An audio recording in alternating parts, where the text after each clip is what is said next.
Fala pessoal, sou o professor Lucas Pereira, seja muito bem-vindo a mais um vídeo do Prof Invest. Hoje nós vamos hoje eu vou falar toda a verdade para vocês. Fala pessoal, sou o professor Lucas Pereira, seja muito bem-vindo ao canal. No vídeo de hoje é dia de Prof Invest, o segundo episódio dessa série, então, contando para vocês, relatando a minha jornada no mundo das finanças e dos investimentos.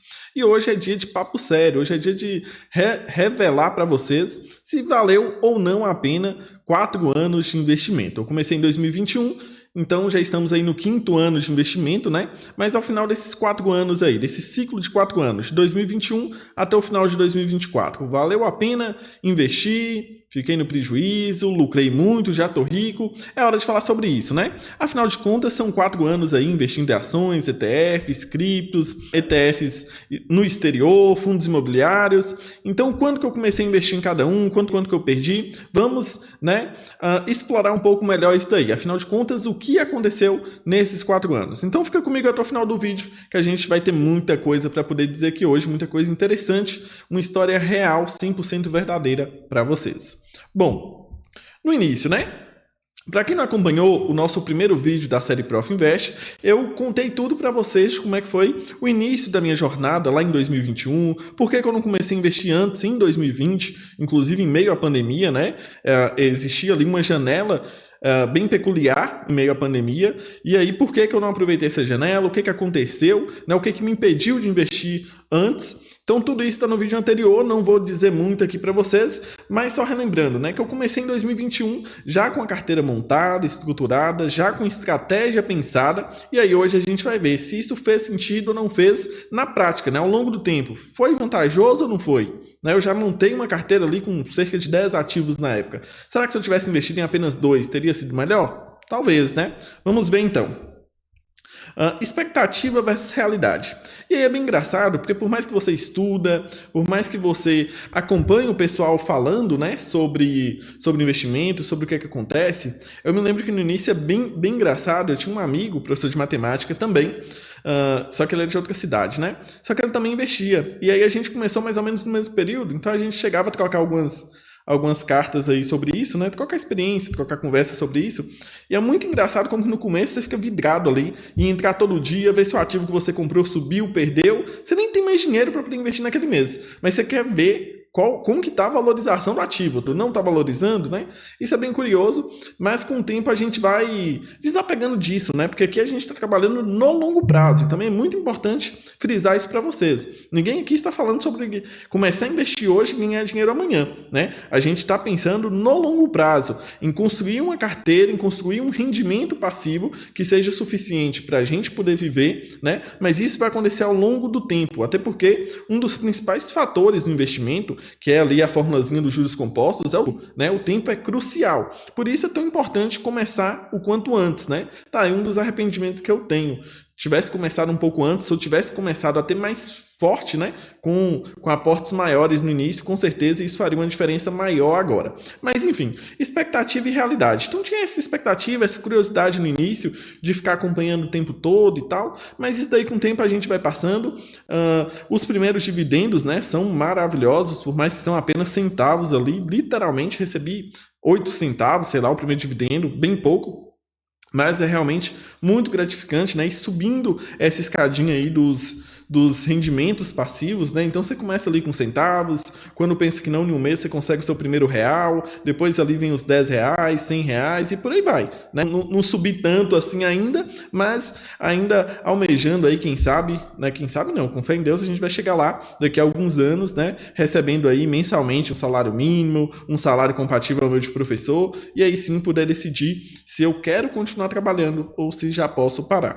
Então tem toda essa expectativa com realidade, brincar de simular situações é muito bom, e a gente vai fazer muito isso aqui no canal, mas aqui a gente mistura, vai misturar todas essas simulações de projeções com também a realidade que a gente já vive por aqui. Bom, lições aprendidas do ponto de vista de ter atenção, de ter cuidado do que eu errei, né?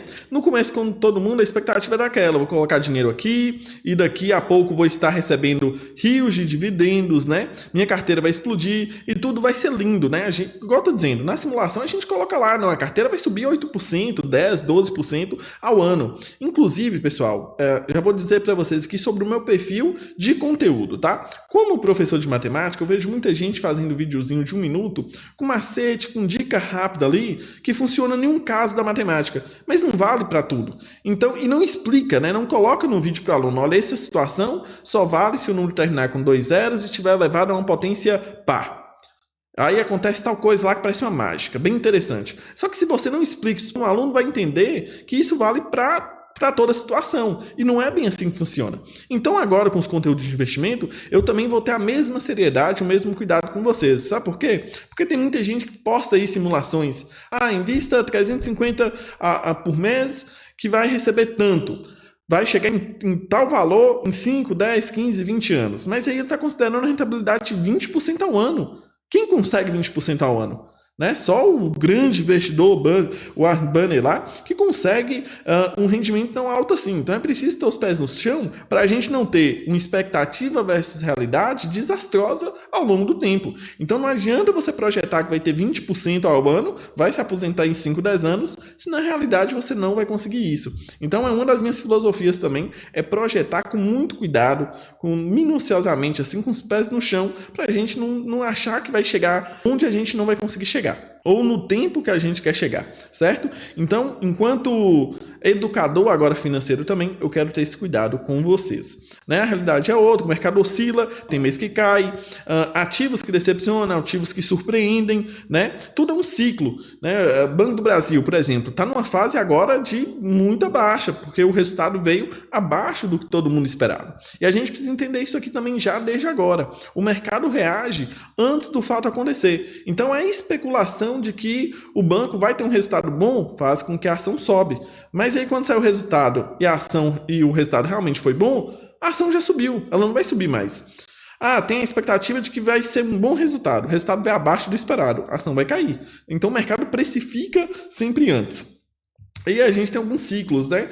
Então, empresas relacionadas ao agro vai depender da produção, então vai oscilar também sempre para cima, para baixo, e por isso a importância de diversificar. Né? O que é diversificar? É comprar ativos de diversos setores, é comprar ação, comprar um fundo imobiliário, comprar um ETF que reproduz algo fora do Brasil, que aí, quando uma coisa subir, a outra caiu. Quando uma coisa caiu, você tem outra na carteira que subiu para poder dar uma equilibrada, né? Porque não vai ser, se você compra só Banco do Brasil, aí Banco do Brasil caiu, você vê todo o seu patrimônio cair.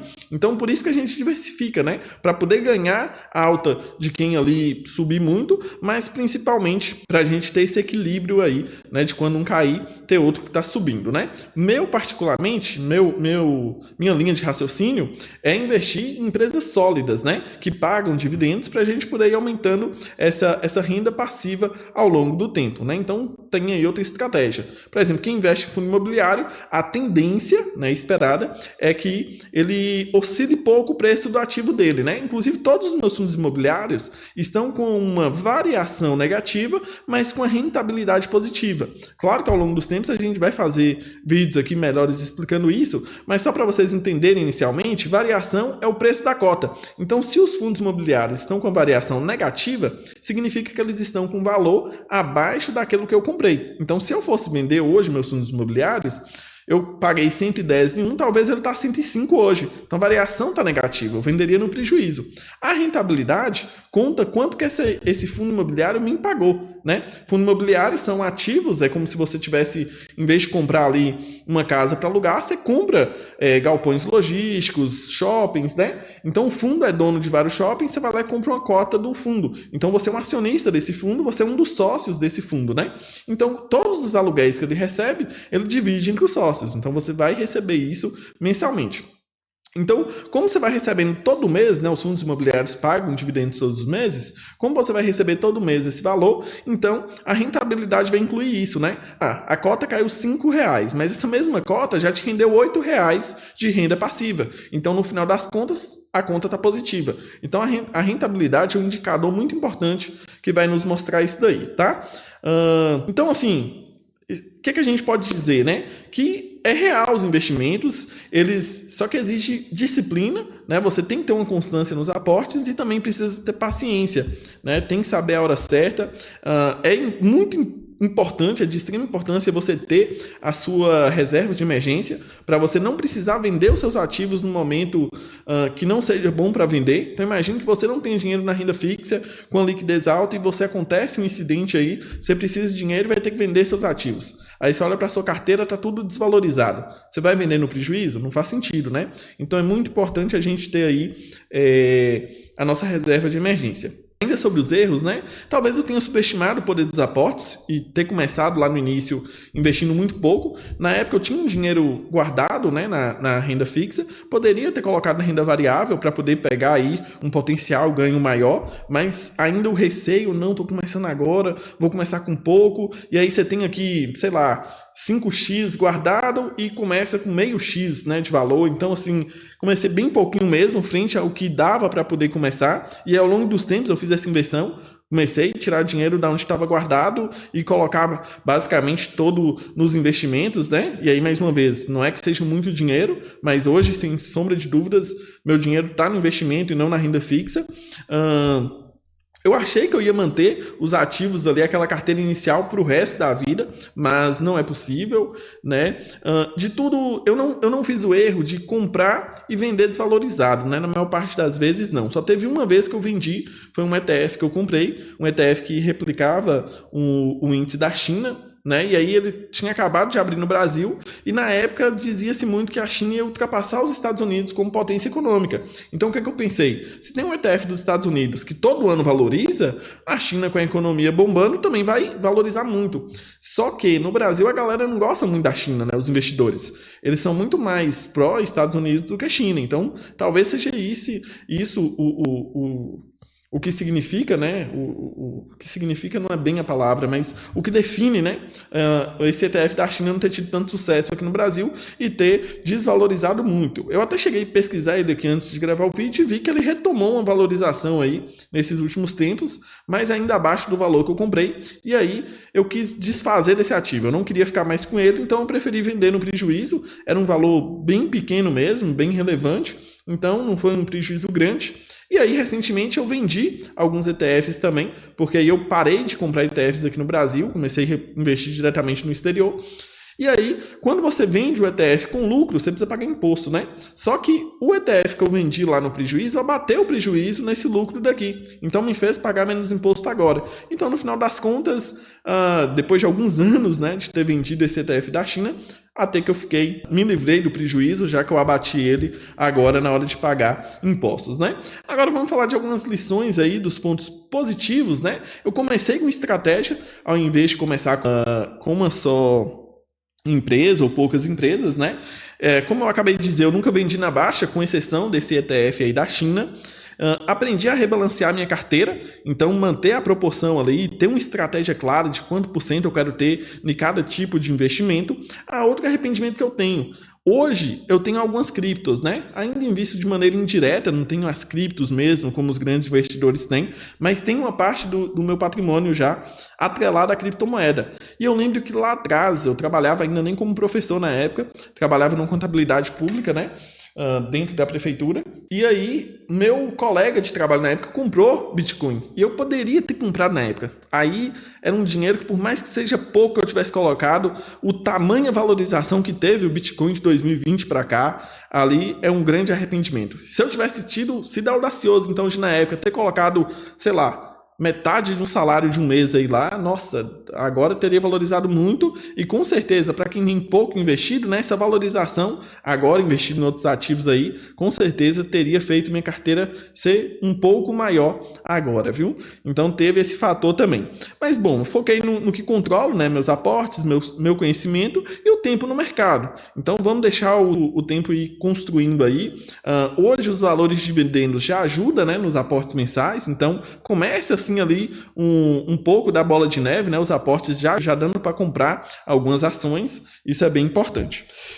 Bom, sobre minha carteira atual, o nosso próximo vídeo vai ser o vídeo sobre toda a minha estratégia. Então, no próximo vídeo vai ser um vídeo muito importante. Vocês vão ter acesso a toda a minha estratégia, por que eu invisto em quê, qual percentual em cada coisa, né? Mas, depois de 4 anos, eu vou adiantar para vocês que hoje eu tenho ações brasileiras, fundos imobiliários, ETFs internacionais e as criptomoedas, tá? Sendo as ações brasileiras a maior parte da minha carteira. Depois, os fundos imobiliários, que estão bem desbalanceados, na verdade. A minha meta é ter abaixo do valor que eu tenho hoje.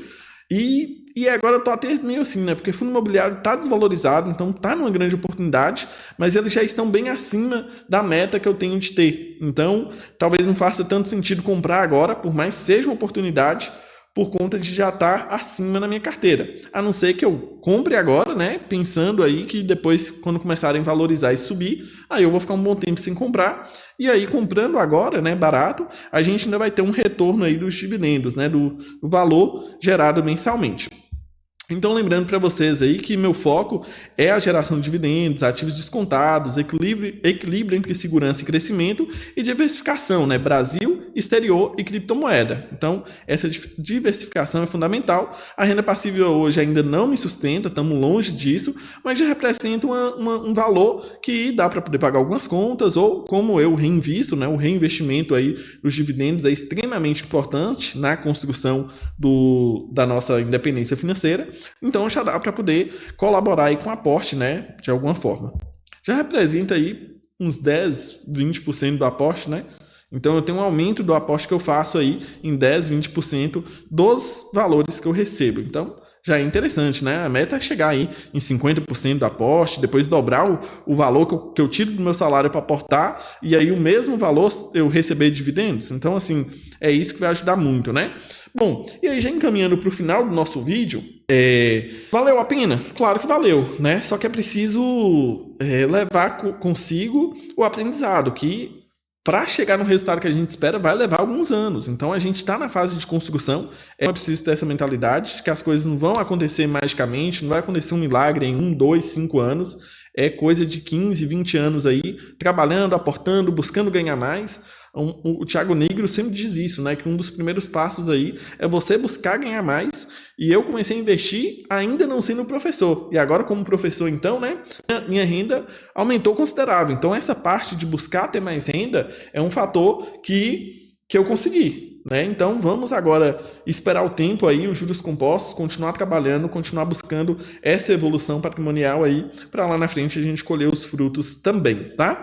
E aí, finalizando o nosso vídeo, então, eu quero saber de vocês, né? Há quanto tempo vocês investem, o que está mais valorizado ou desvalorizado na sua carteira.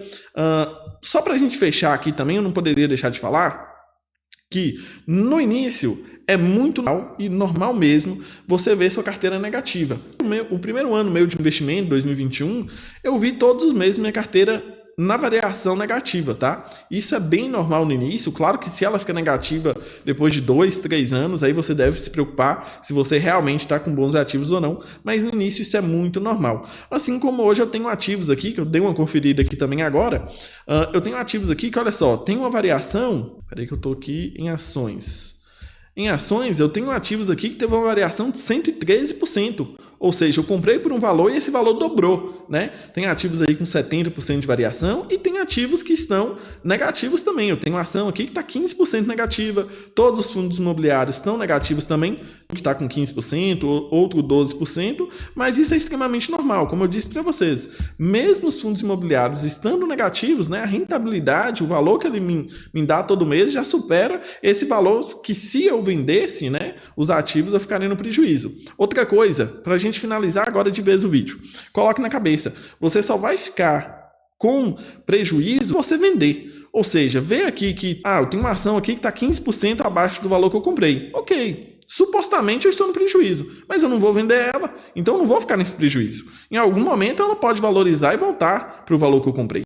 Né? Enquanto ela está descontada, é bom que eu possa comprar abaixo do preço médio que eu comprei, certo? Então é esse daí o nosso vídeo de hoje. tô conversando demais, o vídeo acabou ficando até mais longo do que eu esperava, mas eu te convido a assistir o próximo vídeo, então, onde eu vou revelar toda a estratégia do Profinvest, vou revelar os ativos que eu invisto, a porcentagem que eu quero de cada ativo, de cada classe de investimento. Então vai ser um vídeo completo aí, a estratégia do Profinvest. Agora, um forte abraço e até o próximo vídeo.